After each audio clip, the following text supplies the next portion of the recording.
Hello Tech Pros, episode 237. If you are distressed by anything external, the pain is not due to the thing itself, but to your estimate of it. And this you have the power to revoke at any moment.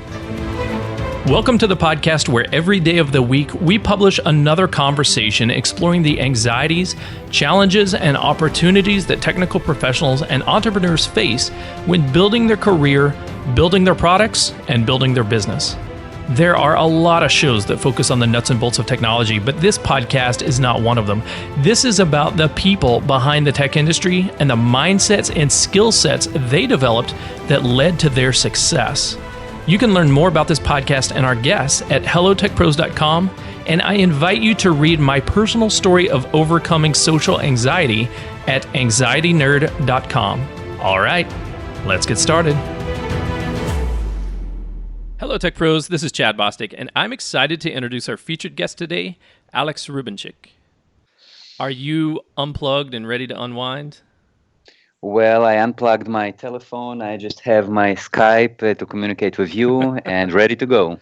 Absolutely. To me, dude, it's not so much about unplugging from technology because, look, even on Sundays, I'm still doing podcasts. And I'm still being connected to the internet. For me, being unplugged means like spending more time with my family and really thinking about my personal mission and values and my hobbies and stuff like that. So, Alex, I'm going to ask you about all of that stuff, like what being unplugged means to you in just a moment. But first, let me introduce you to our audience. Alex Rubinchik oversees marketing and business development at Philadelphia-based ServiceWhale.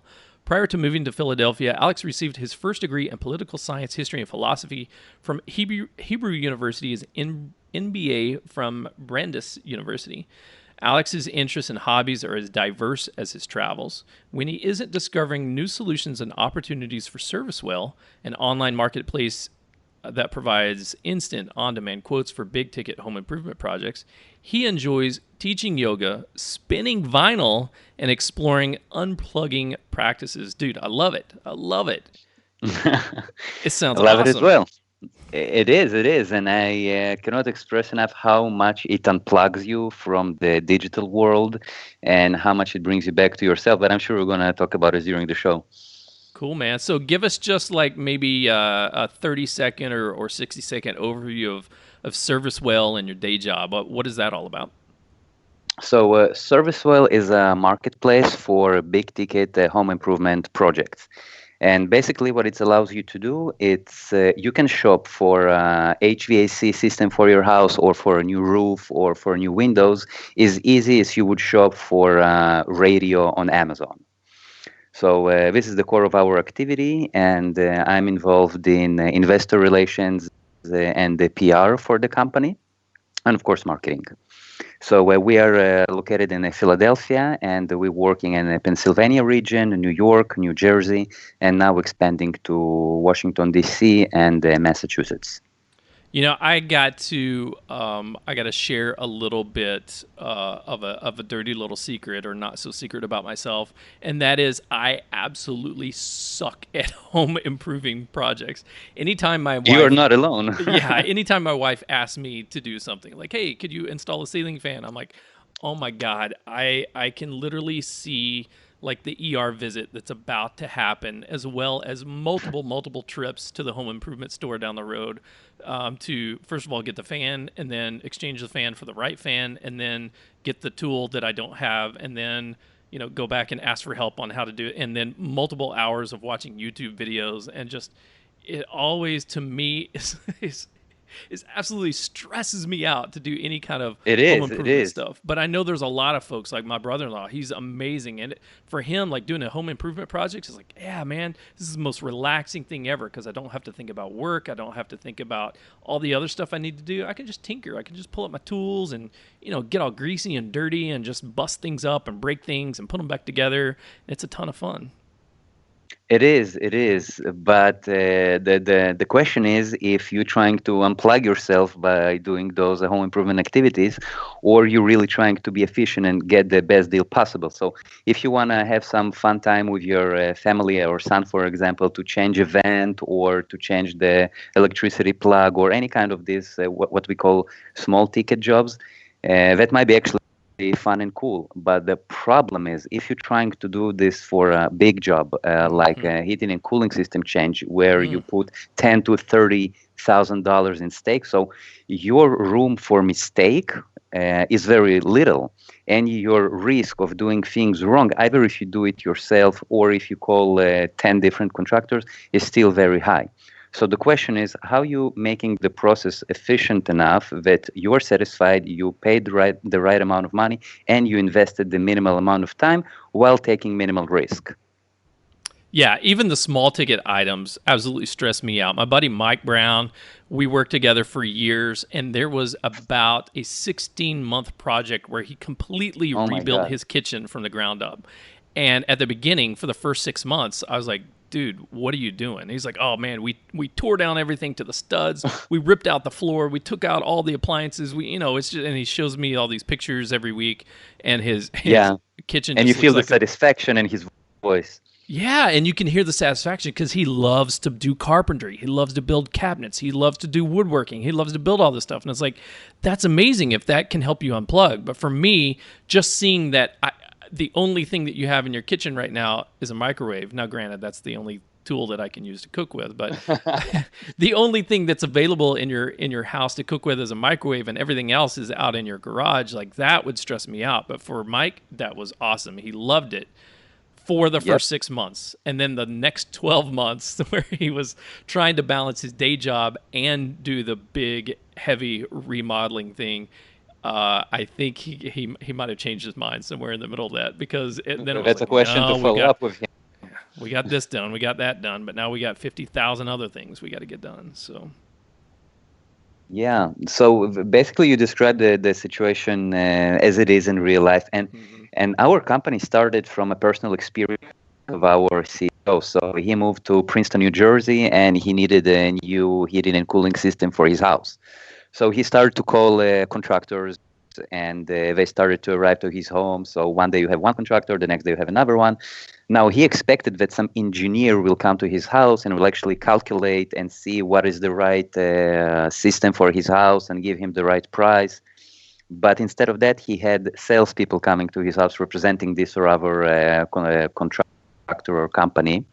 And he saw prices between $12,000 and $15,000. And all he was hearing is a sales pitch rather than engineering toggle numbers talk. And then he became a little bit upset. It's been 2 weeks into the search that far. And then he decided to call a contractor out of the state. So he called a contractor from Philadelphia. And he thought, oh, he's from Philly. It's a bigger city and it's more far away. Maybe it will be more expensive, but let's just give it a try. And then surprisingly, the guy who came from Pennsylvania actually charged him half from the lowest price he already got. So it was like $6,000 or $6,500 versus 12 to 15. wow. And then Dmitry said, why should it be a matter of luck finding a good contractor with a decent price and value? Why should it be a matter of luck? It should be, organized, technologically somehow figured out. And then he came up with ServiceWhale.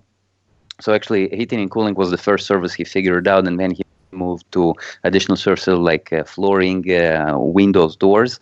But the idea was to waste as little as possible time to get the best deal possible for you. So again, he started from his personal experience, and this is it's been 4.5 years after this incident, and now we have the company because this little incident of installing an heating and cooling system. Yeah, that's an amazing startup story, and we're gonna have to bring him back on maybe a entrepreneurship Saturday sometime in the future to talk about how you build your business and how you come up with the marketing for this plan and stuff like that. But for today, dude, the lesson that I took away from it is sometimes the things that we want to achieve in life can stress us out. And even Oh my finding God. the right person to help us in solving our need or fixing a problem or whatever, just finding the right person could absolutely stress us out. So you need to have like your go-to solution provider in like home improvement. Okay, over here on ServiceWhale, they've got a great option. If it's in technology, right, go to your tech pro for that. no matter what it is in life, mate, you got to have somebody that you can lean on, somebody that you can trust, that's not going to rake you over the coals and just sell you a bill of goods, but also that's going to help guide you through the process so that you don't get stressed out. And on Sundays, dude, that's what I love talking about here is just like, how do we take that breath, right? Get unplugged from the stressful thing. Let somebody else handle all the dirty details. Let's find a great person that we know, like, and trust that's going to give us a good bargain, and then let them worry about the details so that we can do other stuff for fun. So in your case, the fun is the teaching yoga, spinning vinyl, and exploring other unplugging practices. So maybe first of all, just tell us like why unplugged is so valuable to you. Like what does getting unplugged mean to you, Alex? Well, it means a lot to me. And now, when thinking about our conversation, I was asking myself, where is it coming from? Mm-hmm. Like, where did you pick it up, the idea of being unplugged, and how did it affect you in a way that, okay, I want to try it, I want to develop this direction? And it was interesting. Actually, it goes back to my childhood where I was raised and grown up in the desert of Israel. I was actually living in the middle of the desert in Israel, surrounded by camels, goats, sheep, and nature. And back there, I didn't have internet. And my father brought me a stereo system with a bunch of CDs, which he randomly bought in some shop abroad. So I was sitting there with this musical center and a bunch of CDs and nothing around me. And I just started to explore it. And this is how I got connected into music, vinyls, and myself, if I can say so. And That's I awesome. understood, yeah. And when I started to execute a little bit, DJ playing when I was around 15 years old, maybe, I saw how people around react to that. Like they were amazed. Oh, this little kid playing music in the desert, and there were little parties for the community, and sometimes parties for visitors who came to our village where we were living. And I saw the reaction of the people hearing this music and enjoying so much in this random activity. And I asked myself, okay, what was the cost of doing that? And I understood that the cost was just enjoying with myself. Basically, I sat at home, I was listening to this music, I was figuring out which song goes good after what, and like how do you build a mix. And then I just released it, gave it to the people, and everybody had fun. And with the years, this hobby escalated, and I started to dedicate more and more time to that. And then I understood the meaning of time. And then I understood the meaning of internal dialogue, because basically your biggest enemy, which I identified so far, was the internal dialogue. When you're starting to wonder, should I put this song or should I not put this song? Should I mix it with this or should I do it with that? And, I can tell you that I'm hearing those voices for 15 years already. And I see that they do not disappear. The question, how you manage them in your head. So it all started back there in the desert with the when it was CDs and tapes of audio, and today it happens with vinyls. So I think that this little childhood experience exposed me to the ability to actually block yourself from the outer world in terms of technology, of course. By the way, I stopped watching TV when I was 16, and. Yeah, and then I started to link more to people, to the self, and to control the internal dialogue. And I saw how much those things help me to focus on the things that I really want to do, but at the same time, how much they help other people to come to find themselves, to spend time with themselves. I see a lot in yoga classes that people don't spend time with themselves. They're so confused, they're so distracted with gadgets or circumstances in life that they just forget to breathe. Sometimes people are missing a breath, and you see a person, you're talking to him, and you see that the guy doesn't breathe. He's just holding it on an exhale. I'm like, whoa, would you like to take an exhale to breathe for a second? Like, oh, yeah. So it's a extreme, but it happens. And this is where I see more and more importantly to be unplugged and to really see what it is for yourself, show it to other people that it's possible so they can explore it for themselves, what it means from themselves. So something like that. Dude, that's such an amazing story because I'm picturing out in the desert, right? The sand getting kicked up when the wind blows, the camels and the animals all around, and there's a little village with a party going on, and there's a young Alex like mixing the records and like scratching it up and turning the tables and all that kind of stuff, and everybody just dancing and have a good time. That's amazing. That's an awesome vision. It is just we didn't have vinyls then, and we didn't have proper equipment, so it was like all random and improvising. But even so, it still worked. It was all about the intention. Yeah. Yeah, absolutely. Yeah. So when I was a kid, my deal, my personal unplugged was software development, and that's how I got into being a technical professional when I got older. But I learned how to write software I had a little computer, I had some magazines that had some code in the back, and so I was building programs and then showing them to my friends and showing them to my family, and they say, "Oh, that's pretty cool. You built a mortgage amortization table," and I'm like, "Yeah, I don't know what it does, but." I followed the directions and here it is. Like, show me how to use it, right?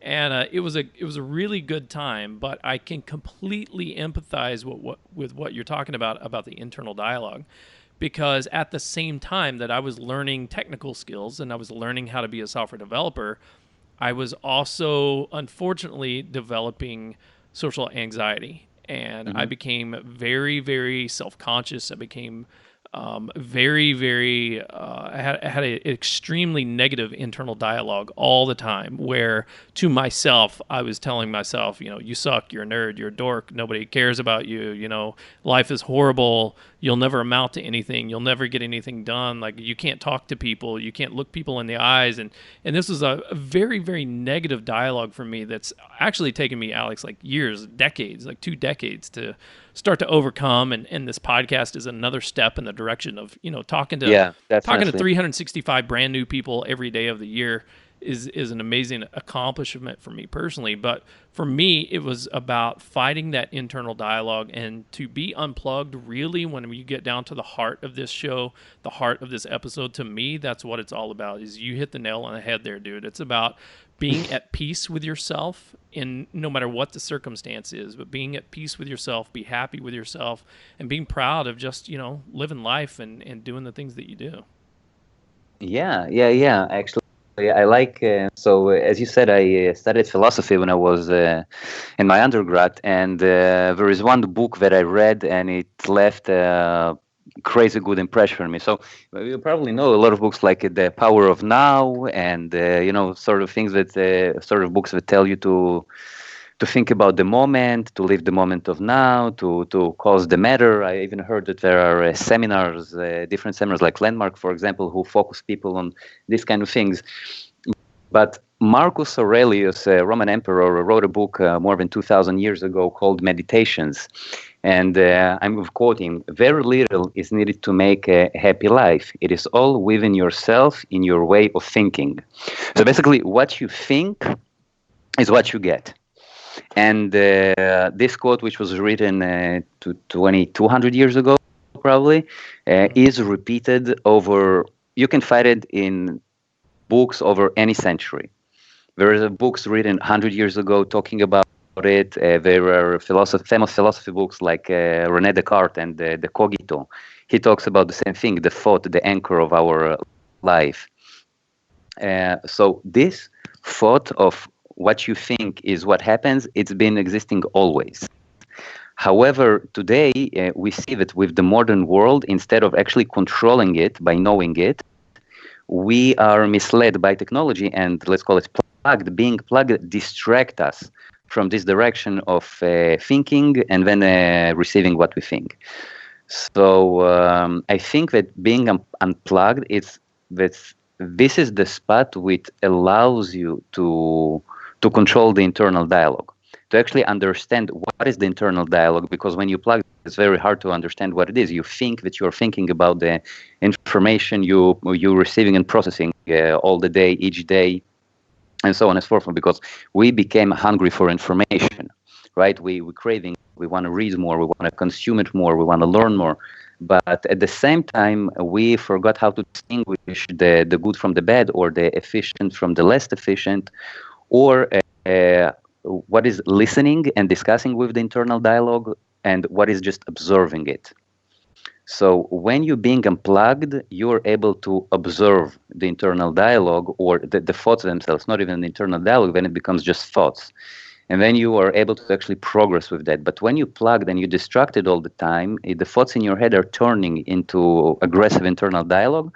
And at the point when you start to discuss it with him, when you're actually supporting him and starting to talk to him, it progresses and doesn't let you go and take you to different places. And then you're completely distracted, you're not on focus of what you do, and you're completely lost. So I think that looking back into the basis of philosophy, to the basis of humanity, to understand, okay, why we are here, what's leading us, it's actually maybe the key to fight all those distractions, and the main one, the internal dialogue, of course. Man, that's so deep, Alex. It's so deep, yet so absolutely valid, in my opinion, that you're it's right. Sunday, man. You said you're relaxing with the mind. Here you go.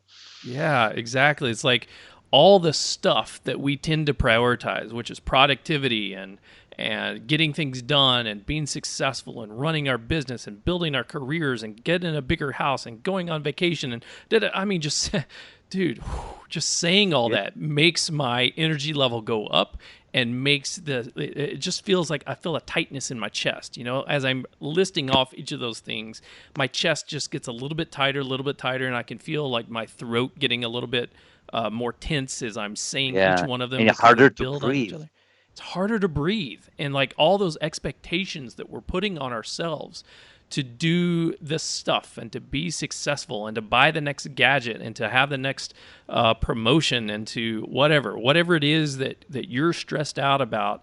And I'm talking to the listeners right now. Whatever the listeners are stressed out about and thinking all the things that they need to get done on their to-do list, right? All the things that they want to achieve in their career or for their business. Like at the end of the day, you choose your life. Like you said it before, very little is needed to make a happy life. Like Marcus Aurelius said, whatever you think is valuable, that's what is valuable for you. So Alex, let's take a quick break. Take a deep breath. When we come back, I'll ask you about how we can really reset our internal dialogue and what we can do to find that peace inside of us that allows us to be more unplugged. But first, we're going to take a quick break and thank our sponsors. Is your website ugly? I mean, really ugly? Did your website fall out of the ugly source code repo and hit every branch on the way down? Is your website so ugly that Apple won't display it in Safari due to their human interface guidelines? Is your website so ugly that your CSS has no style? Is your website so ugly that even your mama won't bookmark it? I know a lot about ugly websites because, sadly, I've been building them my entire career. I've always made excuses like, it should be the functionality over the design. But what I should have been saying all along is, look, I'm colorblind, I'm style challenged, and I have no business building web front ends whatsoever. Luckily, I've worked with some amazing designers that have helped turn my MVP OS, or minimum viable piece of into websites that real humans want to use. And it's not just about complementary colors and rad logo designs. It's about connecting with your website visitors on an emotional level that engages the stickiness centers in their brain and makes them more curious to read about your products and then follow your call to actions. I invite you to check out the awesome tips that website designer Veronica Kieran gave me for the Hello Tech Pros website and get your free personalized website makeover consultation video by visiting HelloUglySite.com. Hello Ugly Site is definitely ugly, but your website doesn't have to be. Go to HelloUglySite.com. That's HelloUglySite.com. Since publishing episode 141 on how social anxiety disorder and depression nearly cost me my life, I've gotten tons of feedback from people who are struggling with similar issues. Anxiety is a big deal. In my opinion, it's not discussed enough, especially in the tech industry, where a lot of us hide from our anxieties behind the computer screen instead of learning how to address them. That's why I started writing a book on the subject. If you are struggling with anxiety or know someone who is, please visit anxietynerd.com. You can sign up to read Chapter 1 for free, as well as receive regular progress details so that you can hold me accountable to get this book published. anxietynerd.com. Okay, we're back with Alex Rubinchik. Alex, oversees the marketing and business development at Philadelphia-based ServiceWhale, where they provide an online marketplace for instant on-demand quotes for big-ticket home improvement projects. And we've been talking to Alex about this internal dialogue that we have with ourselves that makes us really not unplug. This internal dialogue that tells us, you're not good enough.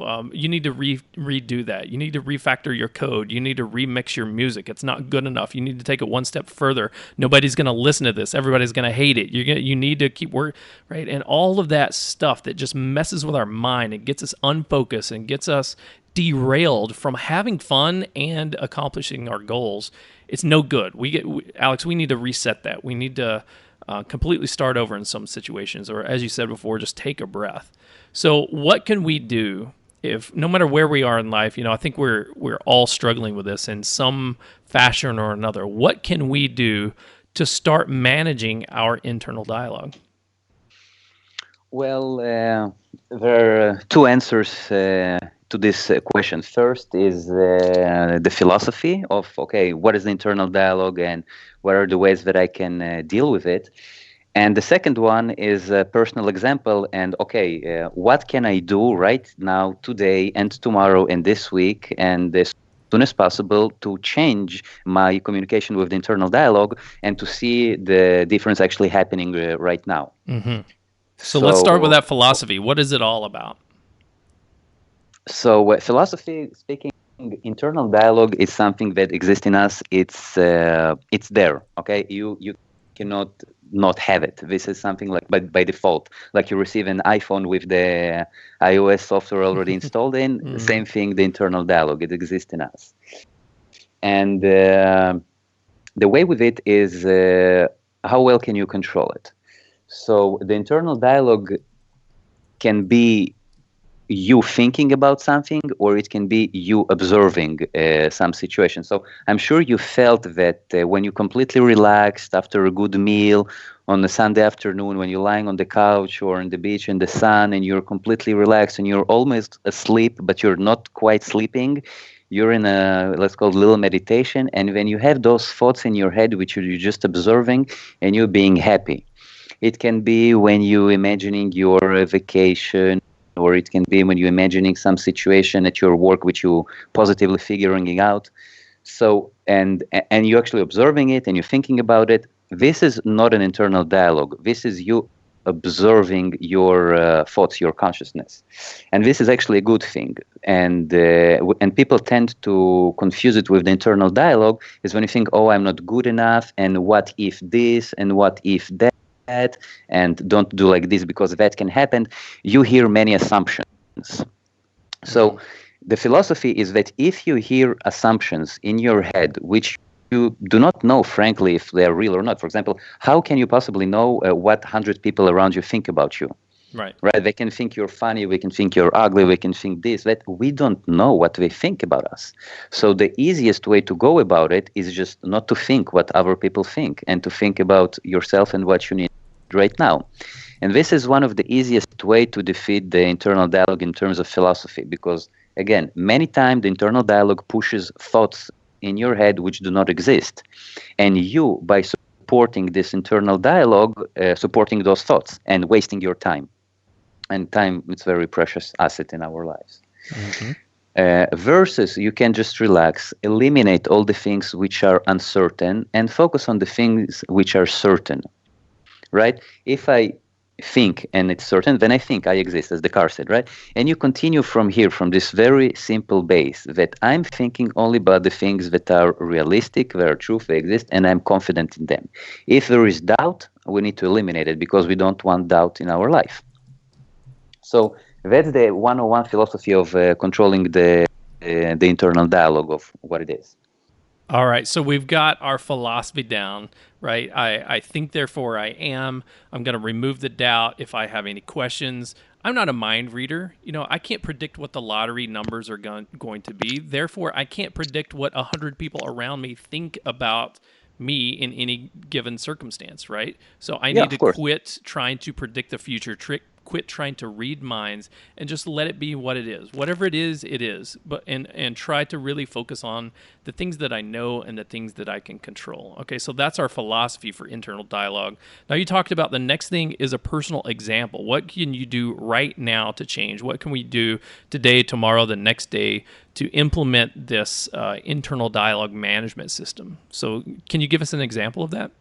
Yeah, sure. So, well, I think best examples are personal examples because if you actually been there, you can tell the story from first source. So, I can tell you that at some point I started to observe it myself that I wake up relatively early, at like 5 a.m., and the first thing I do, I reach to my phone and I start to check either emails or it's been a point where I started a new blog, and then I started to read this blog at 5 a.m. or checking Instagram at the point where I just opened my account, stuff like that.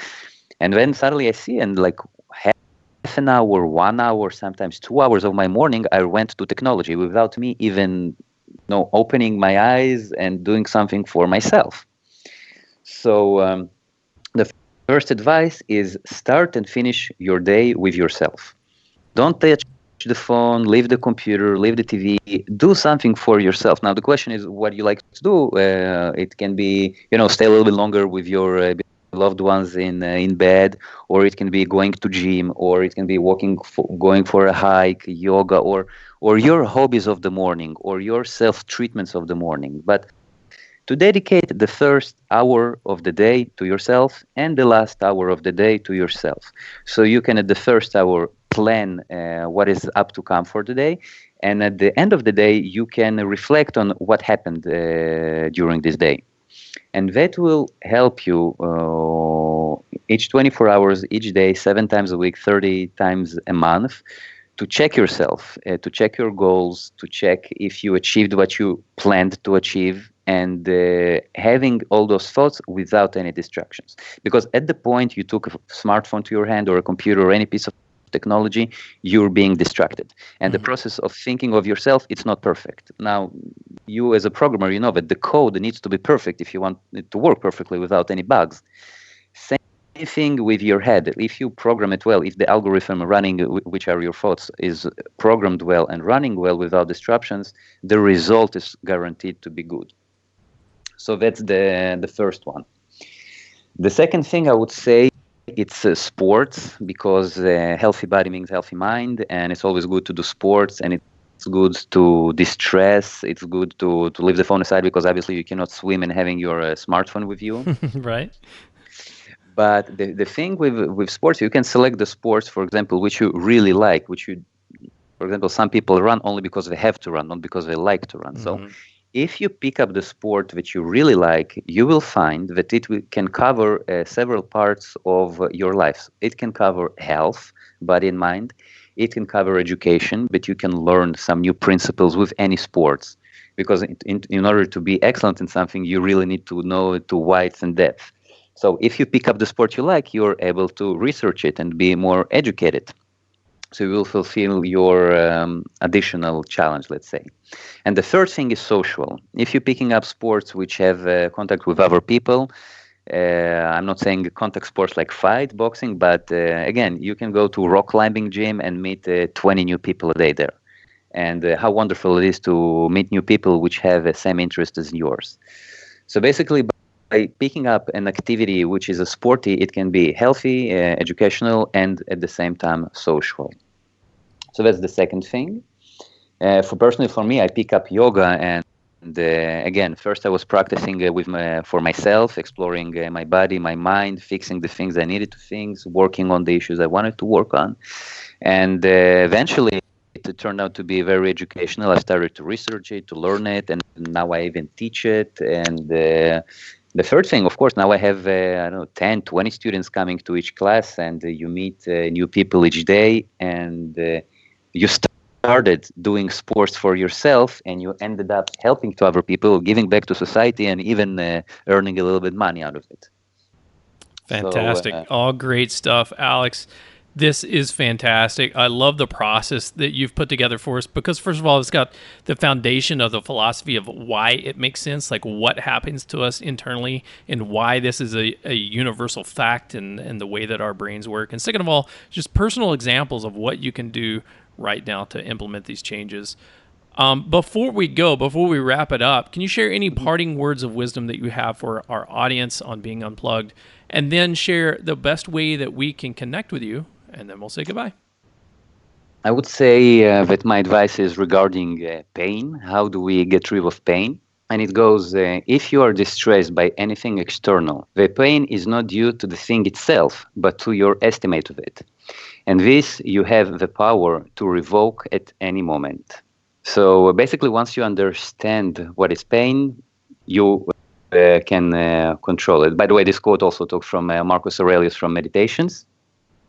And I really recommend to read this book because it's a relatively short book, which gives you a lot of wisdom which you can practically use each and every day. And the second question was how to contact me. So you can find me on LinkedIn, Alexander Rubinchik. You can contact us on ServiceWhale and ask for me. Or you can visit my personal blog, which is wiseguyshealth.com, and then read more about being unplugged and ask questions.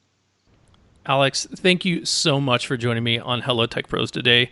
I really value, first of all, that you came in to talk about being unplugged because I'll be honest with you, be honest with the guests. It's tough to get people who want to talk about this subject. Everybody wants to talk about technology and about productivity and about entrepreneurship and building a business, and that stuff's all fantastic. I love it. That's why I have those episodes. But Thank you so much. I also love this philosophy that you've laid out for us, which is just really managing your internal dialogues, managing your expectations of the world, and just really being at peace with everything and how to do that. So I appreciate you coming on the show to talk with us about that today. It was a privilege. Thank you. Awesome. Tech Pros, if you are struggling with your internal dialogue, brothers and sisters, I have been there, man. I have fought with my internal dialogue. I have not managed it. It had managed me for most of my life, from when I was a child to when I was a teenager to when I was a young adult. It told me what I could and could not do, and it limited me in so many things, in the friendships that I had, the relationships that I had, what types of date or didn't go out on dates that I had, up into the career, what types of career options I had, and how fastly or quickly or I could excel in those careers, whether or not I could launch a business and be successful. That internal dialogue could absolutely destroy you if you allow it. You have to learn how to get on top of that internal dialogue. You have to be the master of your own headspace. If you want more information on my personal story, you go to hellotechpros.com/anxiety. hellotechpros.com/anxiety. You can get I've got an email course where I kind of go through several of really, really personal stories about the times in my life that I did not own my headspace. I did not own my my internal mindset, and it really forced some negative things onto me. But then, over the course of the last 15 years, what I've done to change and to adopt and to manage that. So again, go to hellotechpros.com/anxiety. You've been listening to Alex Rubinchik, and I'm Chad Bostic. And until next time, take care. The show notes page for this episode can be found at hellotechpros.com/237. Do you use Slack for team communication? Join the Hello Tech Pros Slack channel at hellotechpros.com/Slack. If you enjoyed this episode, please leave a review, subscribe to this channel, and check back tomorrow. This has been Sunday Being Unplugged, but tomorrow my featured guest and I will get fired up and ready to face the week with Motivation Monday. On Tuesday, we'll be discussing productivity, Wednesday, leadership, Thursday, technology, Friday, people and communication, Saturday, entrepreneurship, and back again on Sunday to get unplugged. And I'll talk to you tomorrow.